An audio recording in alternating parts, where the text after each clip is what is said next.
Bon Père céleste, on aimerait que tu puisses aider Monique avec son mal de dos, Seigneur, que tu puisses euh, lui donner la paix dans cette douleur, puis Seigneur, même que tu puisses l'en départir pour qu'elle puisse être mieux, Seigneur.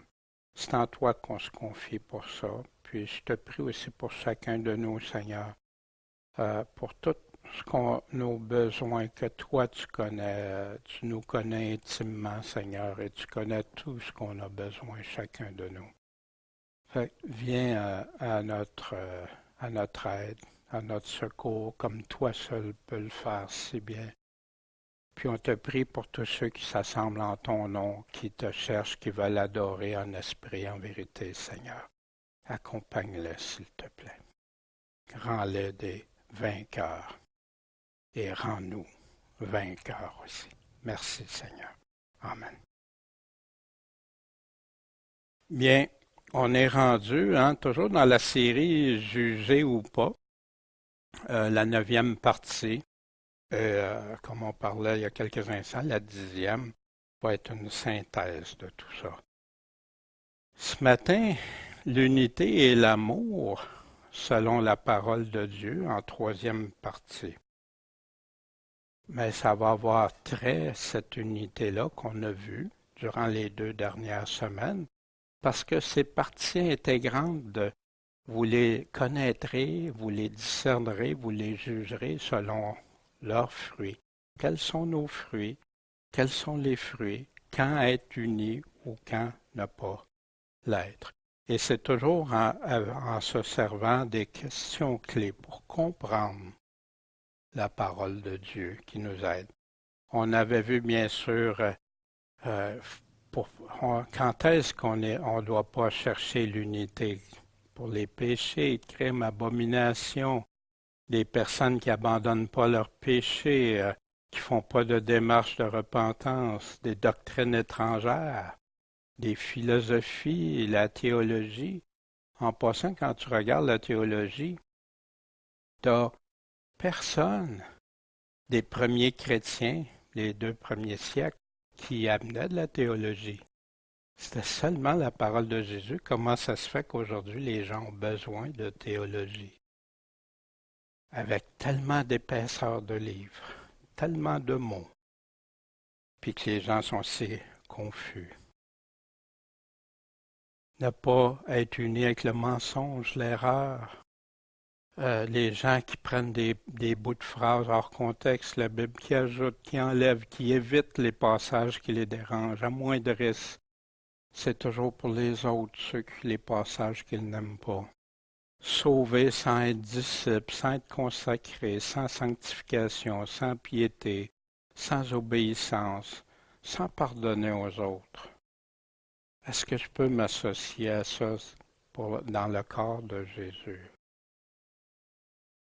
Les divisions contre quoi? La doctrine de Christ, l'enseignement de Christ, son évangile, le seul véritable évangile qui a été donné il y a près de 2000 ans. Puis quand il y a des choses comme ça, on s'enlève de ça. C'est simplement ça. Mais comment réconcilier tout ça, l'amour, avec la séparation et l'unité? La semaine dernière, c'est ça, je voulais, mais déjà c'était plus long, fait que je voulais pas, mais cette semaine, Jésus dit, je vous donne un commandement nouveau, c'est que vous vous aimiez les uns les autres, que comme je vous ai aimé, vous vous aimiez aussi les uns les autres. Puis il continue, c'est à ça, à ceci que tous reconnaîtront que vous êtes quoi? Mes disciples. Si vous avez de l'amour les uns pour les autres. Mais là, attends, Seigneur, tu me dis d'être en unité, tu me dis d'être séparé, tu me dis d'aimer. Je suis perdu un peu. Mais la parole de Dieu, il n'y a aucune confusion. Parce que si tu t'unis juste avec ceux qui sont ses disciples véritablement, il n'y en aura aucune confusion. Il n'y aura aucune contradiction. Puis la parole éternelle répond elle-même. La parole s'interprète par la parole. La parole ne s'interprète pas avec des livres, avec la théologie ou avec des choses. Elle s'interprète par elle-même. C'est ce que les chrétiens, à travers les siècles, qui ont resté fidèles à Jésus, ont choisi de faire. Se séparer, s'éloigner, ça ne veut pas dire haïr. Puis là, il arrive une confusion dans l'esprit souvent, nos sentiments, nos émotions. Parce qu'il est contre, qu'il ne fait pas ça, là, mon cœur, j'ai des sentiments qui brassent, puis là, je deviens comme son ennemi. Non, non, on ne doit pas devenir son ennemi. Ils peuvent choisir de devenir nos ennemis. Mais moi, je ne dois pas faire le choix, c'est mon ennemi. Ça ne veut pas dire se séparer et mépriser ces personnes-là, les traiter comme des moins que rien. Puis, ça ne veut pas dire les attaquer. On va voir, dénoncer puis attaquer, c'est deux choses. Mais je peux, encore là, comme mes sentiments en des choses qui ne sont pas correctes, puis mes sentiments de rejet, de mépris, tout ça, peuvent facilement être ensemble si je ne fais pas la distinction. Et c'est ce qu'on va aller voir dans la parole de Dieu. Qu'est-ce qu'elle nous dit? Je peux dénoncer les œuvres du mal, mais je ne suis pas obligé d'attaquer pour ça. Attaquer l'individu, je parle. Ça ne veut pas dire fermer la porte après qu'un frère, une sœur a choisi « Wow, j'ai mal agi, j'ai mal fait,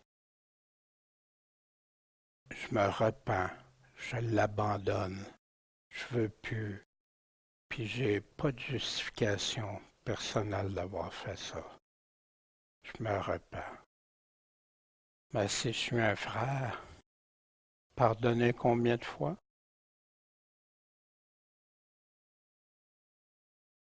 Mais plutôt se séparer, s'éloigner, ça veut dire ne pas participer ensemble, pas être ensemble dans ça, ne pas s'associer, pas d'unité dans ça, pas être ensemble pour œuvrer pour quelqu'un d'autre que le Seigneur. Mais on doit plutôt demeurer en Jésus-Christ, comme il a dit. Une des règles qui est souvent mise de côté au détriment d'aimer son prochain, puis aimer son prochain, c'est majeur. Mais il y a quelque chose de encore supérieur que Jésus nous a enseigné, mais qui ne dissocie pas d'aimer son prochain. Loin de là, on va le voir. Alors un docteur de la loi se leva et dit à Jésus pour l'éprouver, « Maître, que faut-il que je fasse pour hériter quoi? La vie éternelle. » Jésus lui dit, « Qu'est-ce qui est écrit dans la loi? Qui lis-tu? » Et répondit, « Tu aimeras le Seigneur ton Dieu de tout ton cœur, toute ton âme, toute ta force et toute ta pensée. » Wow! L'intensité que Dieu avait donnée dans sa parole. Et ton prochain, là, comme toi-même. Hein, je ne m'haïs pas, je me déteste pas, ben j'aime. Puis Jésus va nous donner d'autres définitions. Mais son prochain, c'est quoi? Fais pour lui ce que tu aimerais qu'il fasse pour toi. Puis fais pas des choses que tu n'aimerais pas. Puis c'est inclus dans la définition d'aimer son prochain. Et Jésus lui a dit, t'as bien répondu. Qu'est-ce qu'il dit? Fais cela et tu vivras. Mais quand un chrétien fait ça, c'est parce qu'il a compris Dieu. Il a compris que lui passe en premier de tout ce que j'ai, toute ma capacité, puis mon prochain, ben comme moi-même. Aimez Dieu avant tout. Celui qui m'aime pas, garde pas mes paroles. Et la parole que vous entendez n'est pas de moi, mais du Père qui m'a envoyé. Hein? Plusieurs disent Seigneur, Seigneur, mais ils n'écoutent pas. Celui qui aime son père ou sa mère plus que moi n'est pas digne de moi. Où je dois accorder la préférence? Est-ce que Dieu est en train de me dire de les haïr? Ben non, il ne parle pas de affaires contradictoires, mais il dit toutes tes forces, toute ton âme, toute ta pensée.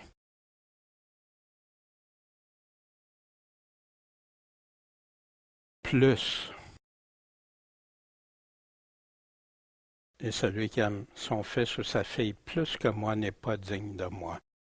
Fait que celui qui est prêt à mettre les paroles de Jésus de côté parce qu'il préfère des personnes, est-il en train de faire ce que Dieu demande? Voyez-vous la nuance, la différence? Celui qui aime sa vie la perdra. Celui qui est sa vie dans ce monde la conservera pour la vie éternelle. Cette vie qu'on a dit quand on s'est converti, Seigneur, je te donne ma vie, elle t'appartient ma vie. Mais là, non, non, pas ça, pas ces bouts-là. Ça, je vais la garder pour moi. Ah, tu dis de faire ça, mais non, non, tu vas me comprendre, hein? T'es mon Dieu, t'es mon Seigneur. Ben, si c'est mon Dieu, mon Seigneur, je vais l'écouter, je vais le suivre. Jamais haïr les personnes, mais plutôt les aimer. Voici ce que l'apôtre Jean dit. C'est en cela que se révèlent les enfants de Dieu et les enfants du diable. Fait qu'il nous dit, tu veux reconnaître les fruits? Quiconque pratique pas la justice et n'aime pas son frère, c'est-tu clair, n'est pas de Dieu. Oh, il aime tellement le Seigneur, mais il commet plein d'injustices, de péchés.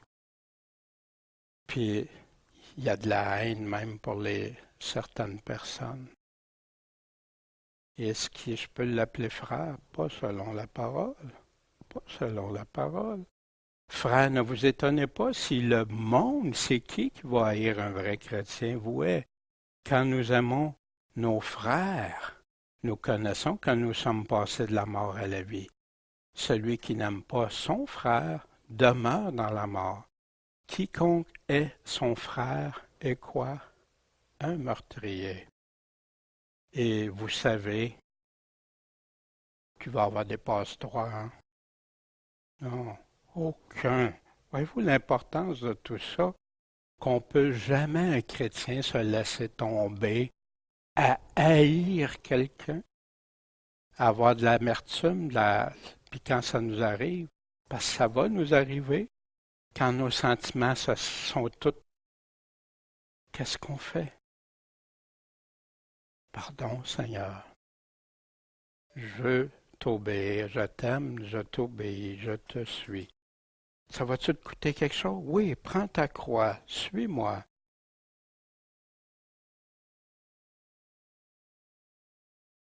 Celui qui dit qu'il est dans la lumière et qui est son frère est encore à présent dans les ténèbres. Mais celui qui est son frère marche dans les ténèbres et il ne sait où il va. Pourquoi? Parce que les ténèbres aveuglent nos yeux quand on est dans cette situation-là. On ne voit plus. On pense qu'on voit, mais on ne voit plus. J'aime le Seigneur, mais pas trop là. Franchement, tu vas-tu me demander ça? Si quelqu'un dit j'aime Dieu, Seigneur, Seigneur, et qu'il haïsse son frère, c'est un menteur. Car celui qui n'aime pas son frère qu'il voit, comment peut-il aimer Dieu qui ne voit pas? C'est-tu le vrai Dieu qui voit quand il haït ça? Non. Et nous tenons cette option de lui, ce commandement de lui, que celui qui aime Dieu aime aussi son frère. Est-ce qu'on peut s'en sortir de l'amour? Est-ce qu'on peut dire, ben, parce que quelqu'un ne suit pas ce que Dieu dit, je vais avoir de la haine pour lui? Non. Mais c'est souvent perçu comme ça. Puis des fois, c'est de notre faute aussi la façon qu'on le dit ou qu'on aborde, qu'on apporte les choses. Mais il nous parle d'haïr leurs actions, haïr leurs péchés, leurs tuniques souillées, leurs voix, leurs mensonges, leurs tromperies, haïr le mal. Voici ce que Paul dit aux Romains, que la charité, l'amour soit comment? Sans hypocrisie. Seigneur, je veux de cet amour, comme tu m'as aimé, comme tu m'as pardonné, je veux faire la même chose pour les autres. Ayez le mal en horreur. C'est quoi en horreur? Attachez-vous fortement à quoi? Au bien. Quant à l'amour fraternel, soyez pleins de tendresse les uns pour les autres. Quant à l'honneur, prévenez-vous les uns les autres. Ayez soin les uns des autres. Respectez-vous les uns les autres. Moi, je suis bien plus important devant le Seigneur que lui. Non, pas d'acception de personne devant le Seigneur. Le Seigneur nous aime. Puis le Seigneur aime ceux qui veulent marcher pour lui. Mais il aime aussi qu'on convainque des gens de marcher pour lui. S'associer à la vérité ou au mensonge. On se souvient le psaume 119. J'ai en haine et en abomination le mensonge. J'aime ta loi, tes paroles, Seigneur. Le juste est la parole de mensonge, mais le méchant se rend odieux et tombe dans la confusion. Remarquez-vous ici que c'est quoi qui est en haine? Les personnes ou les actions?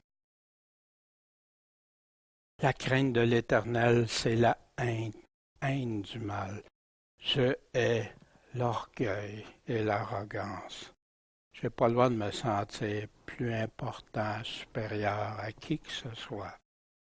Je suis un homme qui a été déchu, un homme qui a marché contraire à la volonté de Dieu, puis que Dieu, dans sa faveur, sa grâce immense, m'a pardonné, puis m'a sorti de ce trou-là de boue pour que maintenant je vive pour lui. J'aurais-tu pu faire ça de moi-même? C'est un cadeau que Dieu m'a offert, une grâce. Puis moi, avec cette grâce-là, je vais... Wow! L'orgueil, l'arrogance. Puis, voyez-vous, il y en a qui mettent l'orgueil, on entendait ce matin, il y en a qui vont penser que l'orgueil, c'est dire, ben non, je veux suivre Dieu, je veux marcher de victoire en victoire. Ça, c'est de l'orgueil. Ah ouais? Je veux obéir au commandement de Jésus. Ça, c'est de l'orgueil. C'est ça, de l'orgueil? La voix du mal et la bouche perverse. Tu veux craindre l'Éternel, il t'en donne une bonne.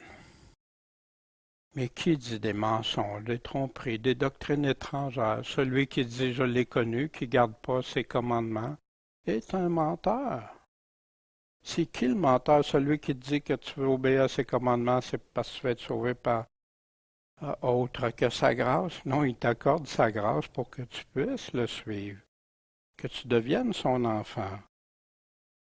La circoncision n'est rien. L'incirconcision, c'est rien.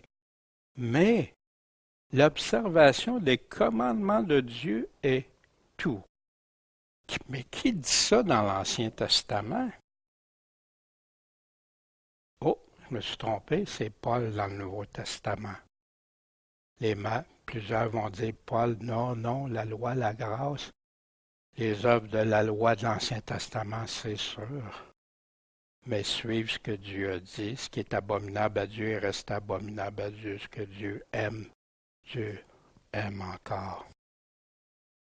Je vous ai écrit, non que vous ne connaissez pas la vérité, mais parce que vous la connaissez.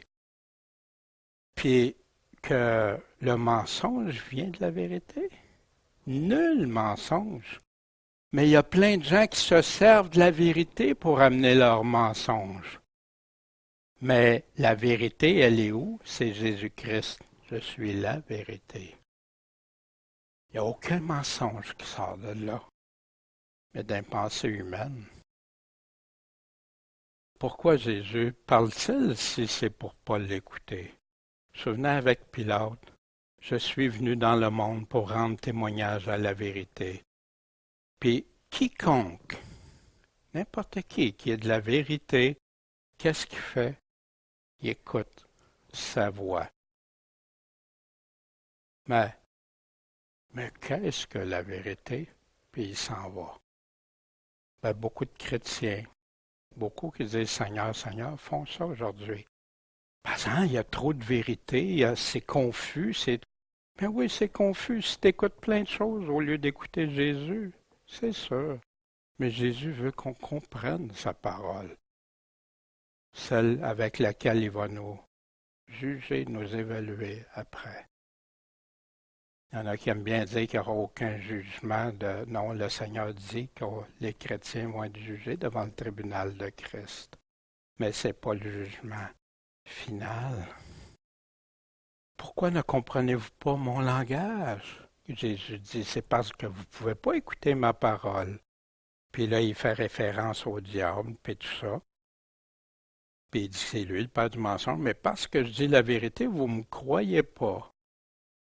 Qui de vous va me convaincre de pécher? Puis à écouter des enseignements aujourd'hui, c'est comme si Jésus n'aurait pas dit vrai. C'est pas pour nous, c'est pour quelqu'un d'autre. C'est des hypothèses. Et si je dis la vérité, pourquoi ne me vous croyez-vous pas? Celui qui est de Dieu, qu'est-ce qu'il fait? Il écoute les paroles de tous les prédicateurs, de tous les théologiens, de tout. Non, les paroles de Dieu. Je répète ça souvent, hein, mais je le vois encore cette semaine, encore la semaine dernière, plein d'affaires, des choses que je reçois, puis que c'est trompeur, malsain. Croire en lui et pas l'écouter. Il y en a qui réussissent à dissocier que croire en lui, la foi en lui, ça s'acquiert en choisissant les paroles. Ben ça c'est pour moi, ça c'est pas pour moi, ça j'aime pas ça. C'est-tu de prendre ce qui me convient seulement ou croire tout ce qu'il dit? Croire, ça veut-tu dire de ne pas lui obéir? Ne pas obéir, c'est croire. Wow! Croire, j'ai pas apporté ma croix. Je vais lui donner ma vie seulement quand ça fait mon affaire. Ça, oui, prends-la, Seigneur, prends-la. Ça, oh! Non, là, tu touches à quelque chose, tu touches au moi. C'est à moi. Wow! Croire veut-il dire que j'ai une autorisation de pécher, de vivre comme autrefois? ou plutôt de m'en repentir puis de me débarrasser de tout ce qui déplaît à Dieu? Est-ce que je le crois quand? Croire veut-il dire que tout est accompli puis que j'ai plus rien à faire?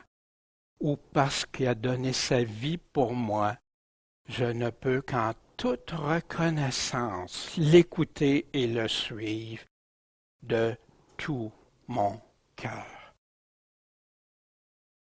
Qu'est-ce que ça veut dire croire la foi? Seulement la foi? Ben seulement la foi inclut tout ça. Même Jacques nous parle, hein, les démons aussi, ils ont la foi, hein? Ils croient, mais ils n'obéissent pas. Pourquoi pas écouter ceux qui contredisent les paroles de Jésus? Paul parle aux Galates. Vous vous souvenez, Christian nous parlait l'autre fois d'un autre évangile, hein, qui est des chrétiens juifs qui amenaient hein, de retourner sous la loi. Suis-je donc devenu votre ennemi en vous disant la vérité? Est-ce que parce qu'on dit ce que Jésus dit, comme Paul faisait, qu'il était devenu leur ennemi? Ils sont zélés pour vous, mais non loyalement. Au contraire, ils veulent vous détacher de nous, de qui? Des apôtres, de l'Évangile, ceux à qui Jésus avait confié le message de l'Évangile, afin que vous soyez zélés pour eux. Il est bon d'être zélé pour le bien en tout temps, mais pas seulement quand je suis présent parmi vous. Mes petits-enfants pour qui je sens de nouveau les douleurs de l'enfantement. Pourquoi qu'ils ressentent des douleurs de l'enfantement? Il faut que je vous ramène, il faut naître. La naissance, il y a quelque chose qui ne va pas, là. Puis voici, jusqu'à ce que Christ soit formé en vous. Il est en train de leur dire que Christ est formé en eux? Je voudrais être maintenant avec vous et changer de langage. Pourquoi? Parce que je suis dans une grande inquiétude à votre sujet. Un coup que tu as accepté Jésus, tout est réglé. C'est ça que Paul est en train de leur dire. Les Galates est en train d'être entraînés dans un évangile différent. Unis ou s'éloigner. Ceux qui on avait vu ça, des divisions, des scandales contre la doctrine que vous avez apprise. Éloignez-vous d'eux autres. Ceux qui ne prêchent pas ce qui a été prêché il y a 2000 ans. Pas la théologie d'aujourd'hui, pas l'évangile moderne d'aujourd'hui qui découpe, qui choisit. Frères, nous vous recommandons aussi au nom de notre Seigneur Jésus-Christ de vous éloigner de tout frère qui vit dans le désordre et non selon les enseignements qu'il a reçus de qui? Des apôtres. Éloigne-toi de l'homme hérétique. Après l'avoir averti une première, une seconde fois peut-être, sachant qu'un tel homme est perverti, qu'il pêche et se condamne lui-même. Il ne marche pas selon l'évangile de Christ. Les aimer, mais c'est pour leur faire du bien, les avertir, prier. Regardez qu'est-ce que Jésus nous dit. Moi, je vous dis, aimez vos ennemis. Faites du bien à ceux qui vous maudissent. Faites du bien à ceux qui vous haïssent. Priez pour ceux qui vous outragent et qui vous persécutent. C'est-tu facile? C'est juste quand tu es vraiment Jésus-Christ hein, que tu peux le faire, qui a changé ton cœur, qui t'a emmené là. Puis c'est un piège que des chrétiens ont parfois chuté parce qu'ils ont été remplis d'amertume au lieu envers leurs ennemis. Puis c'est pas facile, mais Dieu te donne cette grâce-là, cette faveur de vaincre, puis d'aimer comme lui t'a aimé. Toutefois, ne le regardez pas comme un ennemi, mais avertissez-le comme un frère. On va avertir, faire du bien, prier. Je crois qu'il est juste autant que je suis dans cette tente, hein, Pierre nous dit, de vous réveiller par mes avertissements. Il parle à des chrétiens. Bien-aimés, voici déjà la deuxième lettre que je vous écris. dans une et dans l'autre, je réveille. Comment? Par mes avertissements. Avertir. Quand on aime, on avertit. La maison est en feu. J'ai des risques même pour moi. Je vais tout faire pour essayer d'avertir. Si la personne ne veut pas sortir, c'est son choix. La personne qui s'en va vers le ravin.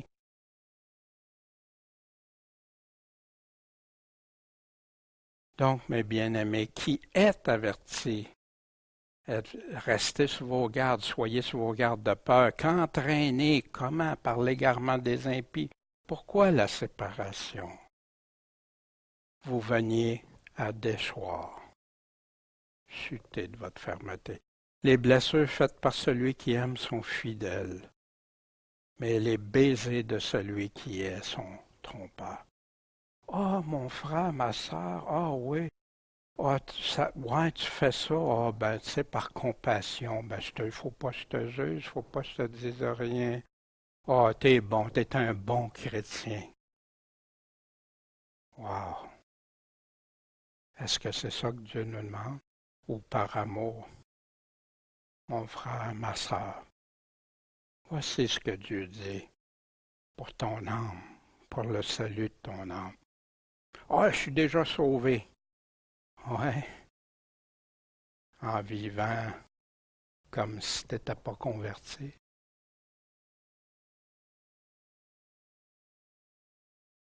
Flatter, oh. La langue qui est fausse est celui qu'elle a abattu. Voyez-vous ici, haït la personne. Et la bouche qui flatte fait tomber. Ça ne veut pas dire d'être désagréable, de ne pas dire quand quelqu'un fait du bien, quand quelqu'un fait le bien. Non, merci mon frère, ma soeur, de ce que tu fais. C'est beau, c'est bien.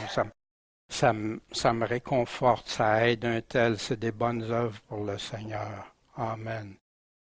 Mais de flatter quelqu'un, s'associer avec celui qui fait le mal, celui qui partage avec un voleur, haït son âme. Il entend le serment d'exécration, puis il dit rien. Il laisse faire. Je ne mettrai rien de mauvais devant mes yeux. J'ai en haine les transgresseurs. Non, j'ai en haine la conduite des transgresseurs. Elle ne s'attachera pas à moi, cette conduite-là. Je vais rester sur le sentier étroit. Les fruits du mal de ténèbres, celui qui est dissimule en parlant. Mais au-dedans de lui, qu'est-ce qu'il fait? Il cache la fraude. Voyez-vous, tantôt quand Paul disait que votre amour soit sans hypocrisie. La méchanceté de celui qui cache sa haine pour faire du mal se découvrira dans l'assemblée. Ça, j'ai vu ça à multiples reprises depuis une trentaine d'années, là. Puis, je prie même, Seigneur, s'il y a quelque chose qui est dans l'assemblée qui n'est pas convenable, mais que ça se manifeste, ça se dévoile pour qu'on puisse régler ça. Ou s'il y a du mensonge, ou s'il y a quoi que ce soit. Mais quelqu'un qui est méchant, il peut cacher ça, il peut avoir l'air d'une personne, wow, tout gentil, tout beau. Mais il cache ça, mais ça va toujours finir par se manifester, éclater. Quiconque fait le mal haït la lumière. Il ne veut pas y aller. Ces personnes-là vont rester, ne viennent pas de peur que ces œuvres soient reprises. Ils ne veulent pas se repentir. La haine excite les querelles, mais l'amour couvre toutes les fautes.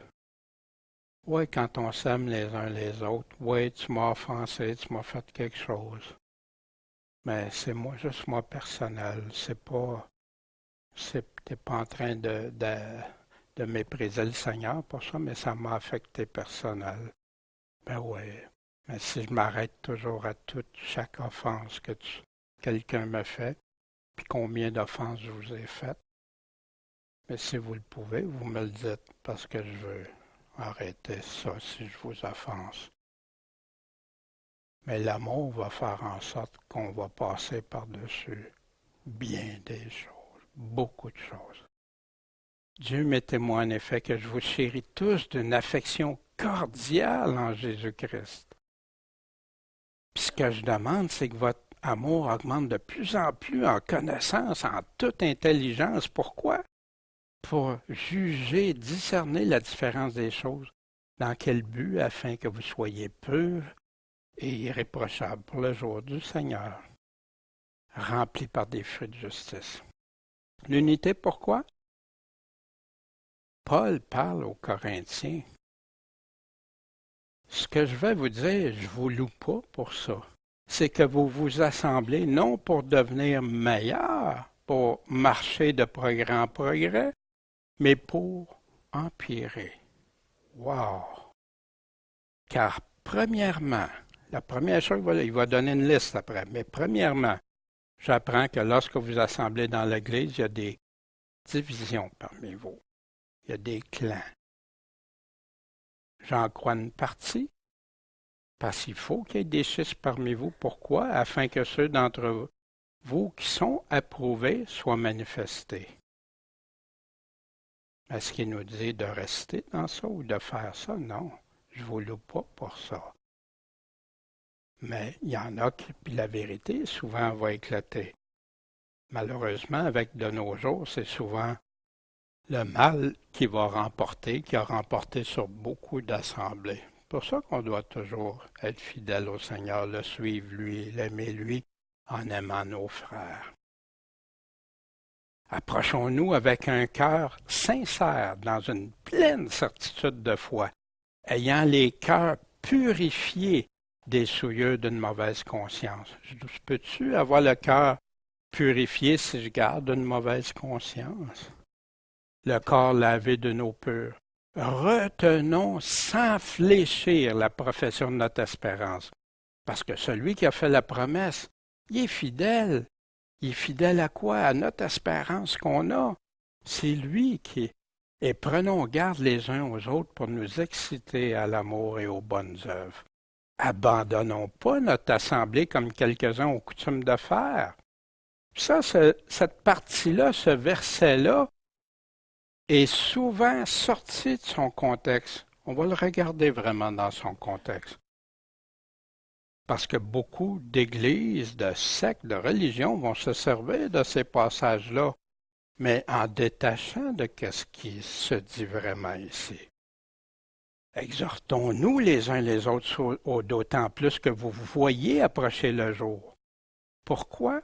Parce que si nous péchons volontairement, voici pourquoi. Parce que si tu abandonnes ton assemblée pour aller vivre dans le péché, là, il y a un problème.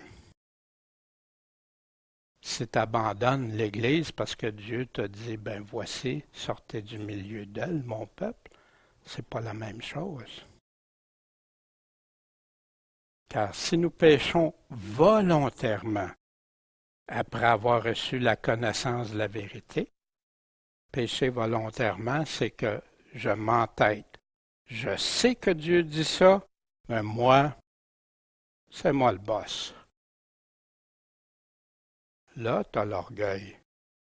Là, c'est le contraire de l'humilité, marcher humblement avec son Dieu. Il ne reste plus de sacrifice pour les péchés. Wow! Qu'est-ce qu'il veut dire? Pour empirer, mais une terrible attente du jugement, puis un feu ardent qui doit dévorer les adversaires. Es-tu en train de dire qu'à chaque fois qu'un chrétien chute, que c'est ça qui arrive? Non. Il est en train de dire, volontairement, tu choisis ça, puis tu restes dans ça, tu veux vivre dans le péché, c'est ton choix. Mais Jésus, tu ne te moques pas de lui. Puis vous allez voir. Fait que là, il donne ici l'exemple, parce qu'il parle aux Hébreux. Il donne l'exemple de ceux qui ont violé la loi de Moïse. Ils meurent sans miséricorde sur le témoignage de 2-3 personnes. Comme Jésus ramène aussi pour l'Église dans Matthieu 18 qu'on a vu. Mais de quel plus grand supplice pensez-vous que sera jugé digne celui qui foulera aux pieds le Fils de Dieu, puis qui tiendra pour profane le sang de l'Alliance? Mais il est toujours dans le même contexte envers qui? Ceux qui vont pécher volontairement, après avoir connu la vérité, après avoir connu. Puis là, tu le foules aux pieds, le Fils de Dieu, qui tu tiens son sang pour pas grand valeur. Oh oui, il a payé, il a versé son sang pour moi, pour me sauver, mais je vis volontairement. Par lequel il pourrait être sanctifié. Il avait été sanctifié. Fait que ceux qui croient que c'est impossible, tu sais, que non, je peux vivre comme je veux après, puis tout ça, ben ici, je pense pas que Paul est en train de dire ça ici. Et qui, ça va faire quoi, ça? Outrager l'Esprit de grâce. Ouais, mais on n'est plus dans l'Ancien Testament. Ah ouais? Pense à Saphira, Ananias, Simon le magicien, puis plein. Car nous connaissons celui qui a dit, à moi appartient la justice ou la vengeance, je rendrai l'appareil. Le Seigneur dit ailleurs, le Seigneur jugera son peuple. C'est une chose terrible que de tomber entre les mains du Dieu vivant. Pensez-vous qu'on peut dire après ça faire un choix? Non, moi je marche, mais je m'en vais volontairement. Après avoir connu, après avoir goûté, après avoir été sanctifié. Wow! Être uni sans les conditions de l'Évangile? Un des passages maîtres, si vous voulez, pour l'unité qui est souvent utilisé dans l'Église, c'est Éphésiens au chapitre 4. Hein, que Paul nous exhorte, le prisonnier du Seigneur, en passant qu'il dit ça à une Église qui est considérée exemplaire, que Paul loue d'ailleurs, à vous conduire d'une manière digne de la vocation qui vous a été adressée. En toute humilité, douceur, avec un esprit patient, vous supportant les uns les autres avec amour, vous appliquant à conserver l'unité de l'esprit. Pourquoi s'appliquer? Par le lien de la paix. Pourquoi? Parce qu'il y a un seul corps, un seul esprit, comme aussi vous êtes appelés à une seule espérance. Il y a un seul corps, il y a un seul esprit, mais ça peut dire que tous les corps font partie d'un seul corps. Il y a un seul corps. Une seule unité de l'esprit, un seul esprit, comme vous avez été appelés à une seule espérance. Un seul Seigneur, une seule foi, un seul baptême, un seul Dieu et Père de tous qui est au-dessus de tous et par tous et en vous tous. C'est un. Un en Christ, le Père, le Fils, un esprit, un. Ça, c'est l'unité de laquelle Paul fait référence. Pour ça, il y a juste une foi, il n'y en a pas deux, si tu veux être pour Dieu. Mais il y en a plein de foi différentes. Voyez-vous? Mais là, l'unité qui est en train de parler. Mais la grâce est donnée à chacun de nous selon la mesure du don de Christ. C'est pourquoi il est dit, étant monté, il a amené captive une multitude de captifs, puis il a distribué des dons aux hommes. Être uni ne veut pas dire sans la doctrine de Jésus-Christ, bien au contraire. Regardez ici, c'est lui qui a établi qui? Les apôtres, prophètes, évangélistes, pasteurs et docteurs. Dans quel but? Pour perfectionner les saints, pour l'œuvre du ministère, l'édification du corps de Christ, jusqu'à ce qu'on soit tous parvenus à quoi?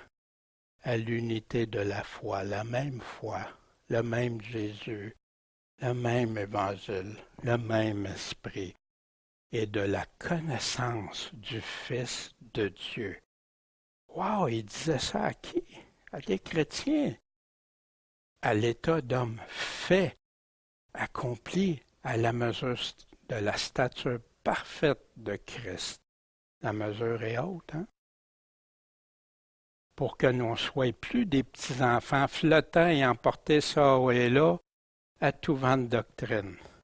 Non, parce que si tu te fies sur le fondement des apôtres, je ne parle pas de ceux qui vont prêcher, évangéliser en dehors de ce que les apôtres qui modifient ou qui enlèvent des choses que Jésus a dit aux ses apôtres, mais que ceux qui font ça, c'est pour plus qu'on soit apporté à quoi? À tout vent de doctrine. Fait que la doctrine n'a pas d'importance dans l'unité. C'est majeur, c'est sur ça qu'on doit baser notre unité ensemble. Puis là, le véritable amour, la véritable connaissance du Fils de Dieu, puis tout ça. Par leur tromperie des hommes, en les adressant à séduire d'une façon artificielle, pas en profondeur, mais que professant la vérité dans la charité, on grandisse en toutes choses dans celui qui est le chef, Christ. Le chef, quand il parle, souvenez l'histoire du patron, le chef, quand il parle, c'est lui le chef. Quand il parle, c'est lui qu'on veut suivre, qu'on veut écouter. Ça ne veut pas dire d'être unis sans marcher dans la sainteté non plus. On a vu la doctrine, on voit la sanctification, la sainteté. Tout le corps bien coordonné, étroitement uni, tout ça, l'accroissement à chaque membre pour être édifié dans la charité. Voici donc ce que je dis. Il dit de son propre chef, j'atteste de la part du Seigneur, ne vous conduisez plus comme le reste des gentils qui suivent la vanité de leur esprit. Ayant leur intelligence obscurcie dans les ténèbres, éloignés de la vie de Dieu à cause de l'ignorance en eux, à cause de l'endurcissement de leur cœur, ayant perdu tout sentiment, ils se sont abandonnés à la dissolution pour commettre toutes sortes d'impuretés. Conduis-toi plus comme le reste. Mais vous, chrétiens, ce n'est pas ainsi que vous avez appris à connaître Christ. Au moins, si vous l'avez quoi? Écoutez, sa doctrine. Et si, selon la vérité qui est où? J'ai tellement des bons livres. Un seul livre suffit, la vérité de Christ. Vous avez été instruits en lui, à vous dépouiller de ce qui est de votre conduite précédente, du vieil homme qui se corrompt par les convoitises trompeuses, à vous renouveler par l'esprit dans votre entendement, à vous revêtir du nouvel homme. Pas celui d'autrefois, des gens créés à l'image de Dieu dans la justice et la sainteté de la vérité. La sanctification, la vérité sont intimement liées. Paul le dit aussi à Tite, en parle aussi à Timothée. Ayant dépouillé le mensonge, tout ce qui est trompeur, de fausseté, de ment, que chacun parle selon la vérité à son prochain, car nous sommes membres les uns des autres. Voici comment Paul termine sa lettre aux Éphésiens. Que la grâce soit avec qui? Avec tous ceux qui aiment notre Seigneur Jésus-Christ. Jésus nous a défini c'est quoi l'aimer. Si vous m'aimez, vous m'obéissez, vous obéissez à ma parole. Dans quoi? L'incorruptibilité. Dans le péché? Dans toutes sortes de choses? Non, jamais, jamais, jamais. Être uni ne veut pas dire de participer ou de tolérer les œuvres de ténèbres un peu plus loin dans sa lettre. Prenez aucune part aux œuvres infructueuses des ténèbres, mais plutôt condamnez-les. Pourquoi entre l'unité et la séparation, c'est si important, ça? Condamnez-les, ça ne veut pas dire je vais les haïr assez, là, je vais les condamner, je vais attaquer ces personnes-là. Puis... Non. Les œuvres qu'ils font sont mal. Ton enfant, il fait quelque chose de mal. Tu vas-tu l'haïr pour ça? Mais non. Mais tu vas l'avertir parce que tu l'aimes. Même si tu penses qu'il va peut-être mal le prendre, réagir. Mais je l'aime. Je l'haïrai pas pour ça. Mais je vais-tu accepter ce qu'il fasse qui n'est pas correct? Oui, oui, c'est ça la différence. Car il est même honteux de dire ce que ces gens font secret. Mais tout ce qui est condamné est manifesté comment? Par la lumière. Jésus est cette lumière. Puis tout ce qui est manifesté devient lumière. C'est pour ça qu'il est dit, réveille-toi, toi qui dors, relève-toi d'entre les morts, morts spirituellement, et Christ éclaira. Donc prenez garde à vous conduire avec circonspection, pas comme des insensés, mais des personnes sages. Rachetez le temps, les jours sont mauvais. Soyez pas sans prudence, mais comprenez quelle est la volonté du Seigneur. Puis là, il va donner plusieurs choses. Comment? Juger quand rester unis selon les critères établis par notre Seigneur Jésus-Christ, c'est demeurer en Christ comme lui-même demeure dans le Père et nous dans Jésus et le Père, le maître de notre vie, le choisir en premier, même au détriment de mes propres sentiments, même au détriment de ce que je trouve des fois. Ah, c'est ben trop dur, Seigneur. Hein? Non, Dieu t'accorde sa force. Il ne nous laisse pas seuls avec ça. Il veut qu'on devienne, regarde Daniel, ce que je fais de toi. Regarde, je te rapproche de m'imiter. Unis en amour, les mêmes sentiments que Christ, que Paul, que les apôtres, se supporter dans les difficultés, les persécutions, les œuvres pour Christ et pour son prochain, se pardonner mutuellement des offenses personnelles, s'édifier dans la vérité en grandissant dans la foi véritable, puis suivre Jésus-Christ de tout notre cœur. Est-ce que vous pensez que ça correspond au Nouveau Testament, à l'enseignement?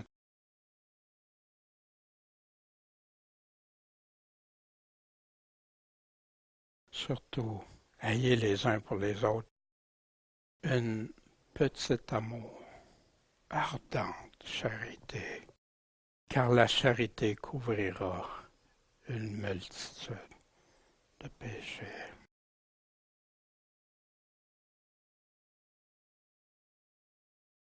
Mais où aller?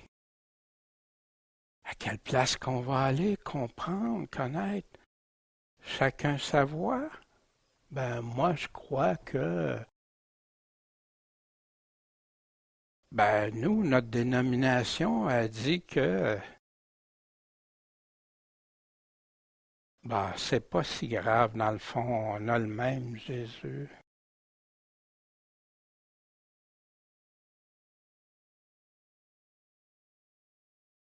Unis, c'est pour Jésus-Christ. Ensemble, on cherche sa volonté. Ensemble, on veut que Dieu qui tend la main le rejoigne ensemble.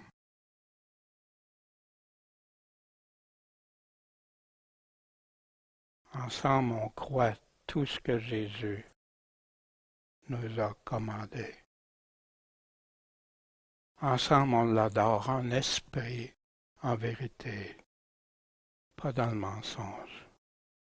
Ensemble, on s'aime en Jésus-Christ, comme il nous le demande, comme il fait pour nous. Il ne nous demande pas quelque chose qu'il ne fait pas lui-même. Ensemble, on vit pour lui, par lui et comme lui. Puis ensemble, on est ambassadeurs, on parle en son nom. C'est pour ça que c'est si important que ceux qui lui appartiennent soient des témoins fidèles, du sel, une lumière, pas des ténèbres. Puis qu'on soit ensemble en train de faire ça. Maintenant, ce matin, c'est pas pour te décourager, parce que des fois tu dis, wow, tu sais, la marche, elle semble haute.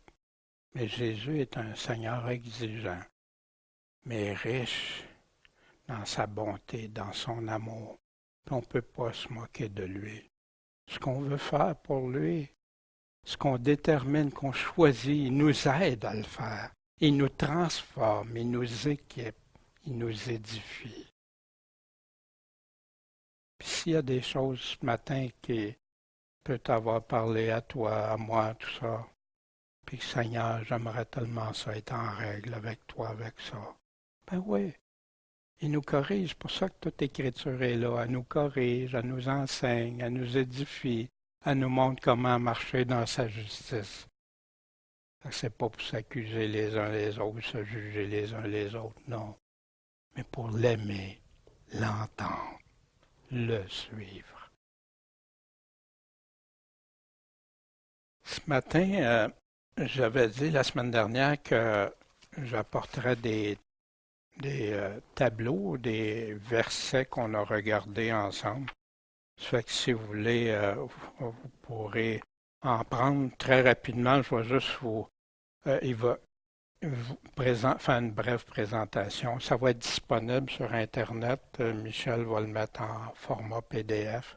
Si vous en voulez, ben, il y a des documents imprimés. Je vous invite à regarder, à lire l'introduction. Elle est importante pour ça. Parce qu'il y a quelqu'un qui prendrait juste des versets comme ça au hasard. Non, moi, je suis pas d'accord avec ça. Je suis d'accord dans le contexte de la Bible. Il y a quelques mises en garde pour ça, pour éviter de tomber dans des pièges. La disposition, ben, le tableau, le passage, c'est quoi le sujet spécifique qui est en train de parler. Pas appliquer ça à toutes les sauces, l'appliquer dans son contexte. Les critères et les conditions pour appliquer ça. Pas prendre un bout de verset ici puis le mettre avec un autre pour faire son idée. Des mesures à prendre puis à appliquer. Qu'est-ce que le Seigneur me demande de faire maintenant que je sais ça, que j'ai identifié ça? C'est là des fois que ça nous demande quelque chose. Moi, je sais que ça m'a coûté des fois de faire des choix pour lui. Puis où je pensais que ça serait perdant, parce que j'ai réalisé que des fois j'ai préféré des personnes à ce que Dieu me disait. Puis après, je dis non, Seigneur, c'est toi qui as raison. C'est toi mon maître. Puis après, il s'occupe de ça. Des fois, il a fait des choses merveilleuses après, avec tout ça, parce qu'on le suit. Des impacts, les conséquences, puis d'autres passages. Puis, bien sûr, bien, une conclusion aussi importante. Allez voir, je vous invite. Si vous avez des commentaires, gênez-vous pas me les dire, me partager. La même chose pour Internet. Ceux qui écoutent sur Internet, ils peuvent nous rejoindre par courriel en tout temps. Fait que, ben, je vous remercie de votre attention. Puis, vous savez, le désir, c'est que Dieu nous amène là où il veut nous amener tous ensemble, dans l'amour. L'amour sincère les uns envers les autres, mais toujours en reconnaissant que c'est lui de tout mon cœur, toute mon âme, toute ma pensée. Amen.